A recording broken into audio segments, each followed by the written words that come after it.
tell everybody who I am and why I chose the subject that I did, because primarily I'm a beach lifeguard. I work for the RMLI. Swimming is very fundamental when you are a beach lifeguard, because every 30 days you have to undergo a 400-metre time swim. And I don't know about you guys, but anybody that does any sort of fitness, I generally feel I get quite bored if I'm doing it over a long distance, especially with swimming, because you're just going there and back, there and back. I don't know if anybody does any running or anything. Anybody do any running? Yeah? Do you guys listen to music when you go running? Yeah? So this is the thing, like, I've come from like a fitness and development background, from going to college and then going on to my foundation degree, and I just feel that, you know, if I can take what my interests are and apply it to my professional field, so being a beach lifeguard, could music affect my swimming performance? So I just wanted to play you a quick 1-minute video, and I'll explain it to you in a second. But yeah. Sorry, Jamie. Sorry, the sound point. I don't put the stand on. Can't get the stuff, can you?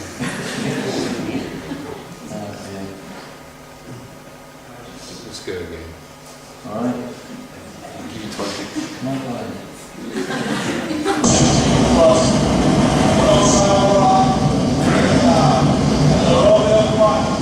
Shall we dance?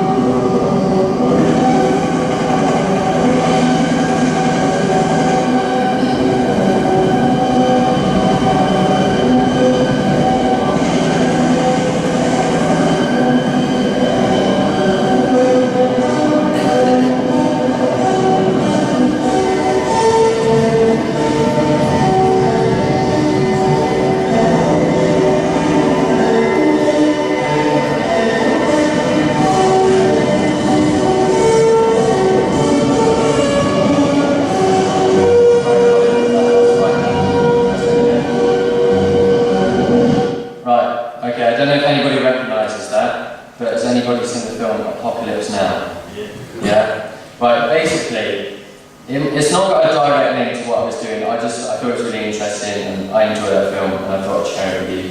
But basically, the Americans, right, psychological warfare, they were invading Vietnam. They play some music, intimidates the enemy. The enemy are like, what is that? Hundreds of helicopters coming in, just scaring them, okay? So it's just taking music and using it for another purpose apart from just listening to it, because I think music underlying, you know, every day, you're driving to work with the radio on, or you're at home listening to music, or you're fitness training, and music, where people don't realise how much music is involved in everyday life. But here's, well, leading on to a nice little reference that I've got here from Renfrew and Gosling. Music has become a factor of everyday life from home to work, and even our mobile phones. Music can have a significant effects such as regulating arousal, motivational aid, and stress relief. I don't know if anybody gets that, and you get quite stressed out. You need a bit of relaxing music and stuff. Or, on the other hand, maybe listen to quite pumped up music, you can get quite amped. The next slide. Cool. Right, so we've got this chap here. I've struggled the whole way through my project to pronounce his name, but I'm going to give it a go. So we've got Dr. Kostas Karagorgis, I think. Okay, he's looked into music and performance quite a lot. He's out of Brunel University, and basically he's looked into the psychological effects of music, because music is a very good psychological aid, and for my project I wanted to come away from that and get some physical evidence, so actually see it in performance. So I've seen a lot of research into cycling and running, and I thought, well, it's quite difficult. I would have liked to have taken it out into the sea, but unfortunately taking music into the ocean is quite difficult. So I used the swimming pool, okay? But just quickly, here's some of the stuff that Dr. Karagorgis has found. So the effects of synchronous music on 400-metre sprint performance. So synchronous being music which is at quite a steady pace, so you can really synchronize to it. So you know, when you're running, each step it folds in time with the beat of the song. Okay, so the effect of asynchronous music on flow states and shooting performance. So asynchronous being really high tempo music, so it gets really, really buzzing. So, just that affects your ability to shoot. Effects of positive and negative music on performance of a karate drill. A grounded theory of young tennis players, and the relationship between heart rate and music tempo. And quite a lot of the research that we found, music did have quite a strong effect on performance, and especially the psychological state. So if we move on, my aims for my study was, does music display a significant effect to a swimmer's 50-metre pace over a 400-metre distance? So the reason I chose 400 metres is because that's what, as a beach lifeguard, we have to do every single month, and it can become quite tedious after a while, so I wanted to try and make it interesting and see if that could make an effect. And if there was a difference, was there a correlation between the tempo of the track on swimming pace? So did the music affect the pace of the swimmer? Okay. I know. Right, okay, so in a second I will play the tracks to you which I chose. Unfortunately that's my taste, you guys might not agree, but... Okay, so over a 3-week period, on an evening at Canberra Leisure Centre, unfortunately it had to be quite late in the evening because access to the pool was quite limited there for timetables and stuff, and it was just the only time I could get to use the pool. But yeah, so the first week we used no music at all, so we did a straight 400 metres, done the swim times, just to see what would happen. The second week we chose high tempo. Right, if you want to click the little speaker there, we'll just play this for a second. This is the high tempo.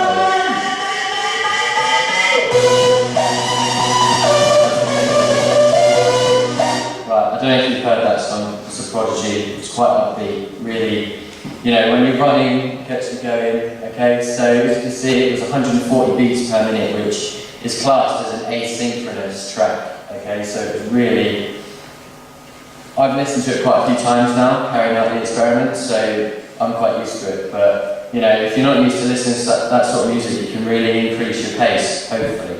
Alright, so now we've got low tempo.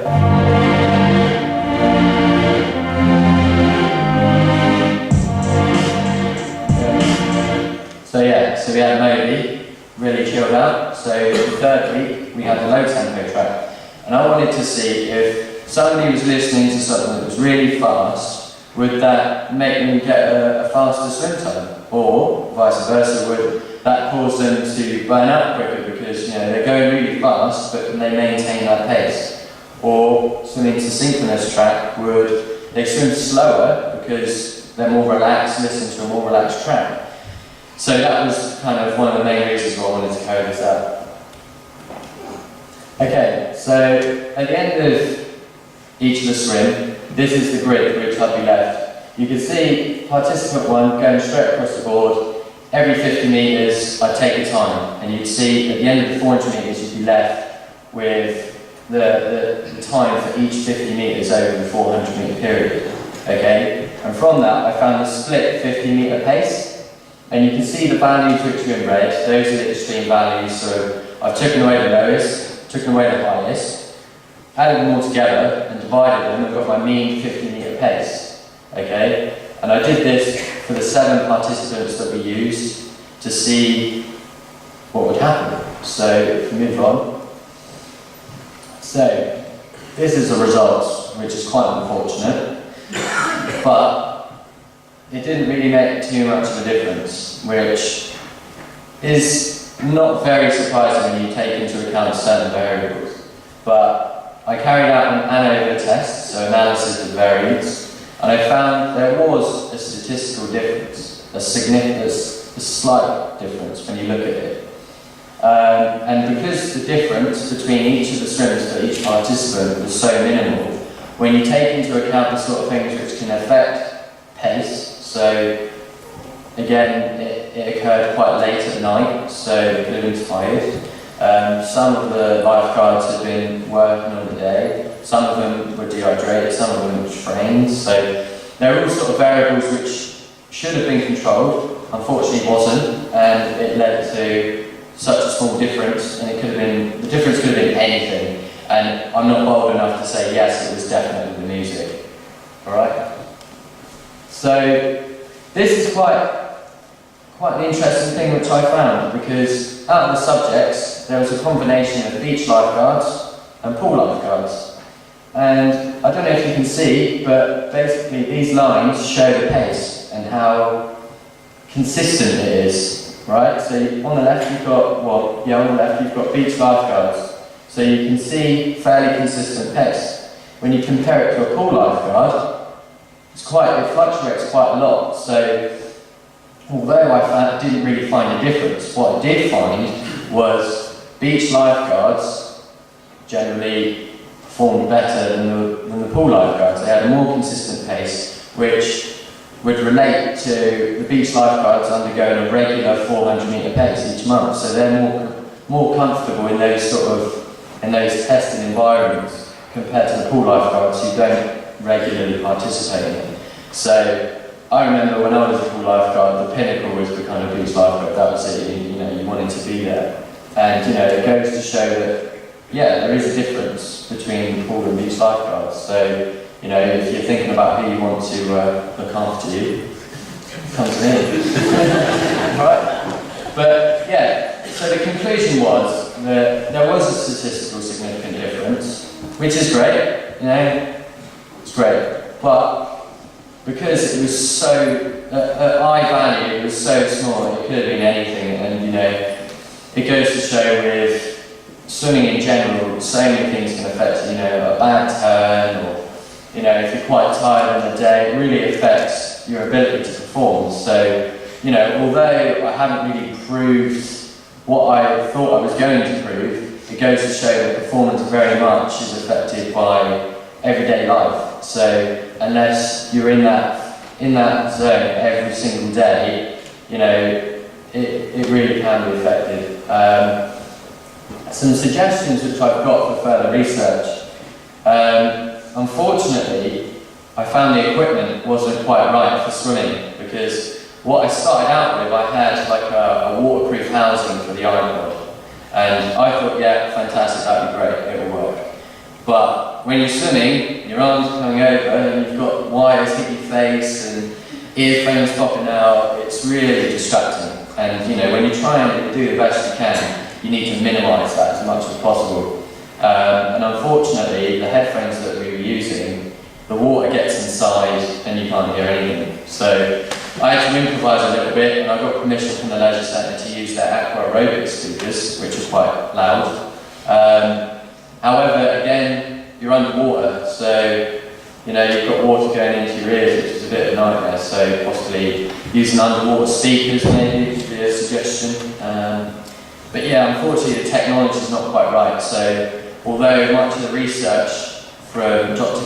Karagorgas has proved that it affects running and cycling and things like that, unfortunately with swimming, because you can't physically get involved with that track, it doesn't have the same effect as like reducing perceived exertion and stuff like that. So when you go really hard and you get really tired, and the music doesn't have the same effect because you can't really engross yourself into it. So in summary, some participants were working on the day, like I said. A lot of the guards were pool lifeguards, so when I rock up to the Leisure Centre, they would have already been working like 8-hour shifts. So they're quite tired, and they're working in like 25, 28 degree environments, so they get quite dehydrated. Another thing was I used the same 7 participants for each of the 3 swims. So over the 3-week period, I think what might have happened was each of the lifeguards were trying to improve, consciously making an effort to improve each week. So I could have used sample groups, would have been a better thing to do, but obviously it's a learning curve, so I've done that now. And yeah, like I said, the beach lifeguards who are regularly participating in the 400 metre time swim felt more comfortable in that environment. And you know, they're going out into these environments and are feeling much more confident going into it, which gives them a much more consistent pace compared to somebody who's really anxious and he's like, right, and it reflects in their pace. You know, if they're really anxious, they're going to go really quick and be like, oh god, I'm going too fast, and then they slow down and then, so yeah, it's a bit of a nightmare really. But, and here's some references that I have. But yeah, as you can see, Mr. Caragorgis comes up quite a lot in here. But yeah, so anybody got any questions? If you don't have any questions, you can ask me later if you don't ask now. No?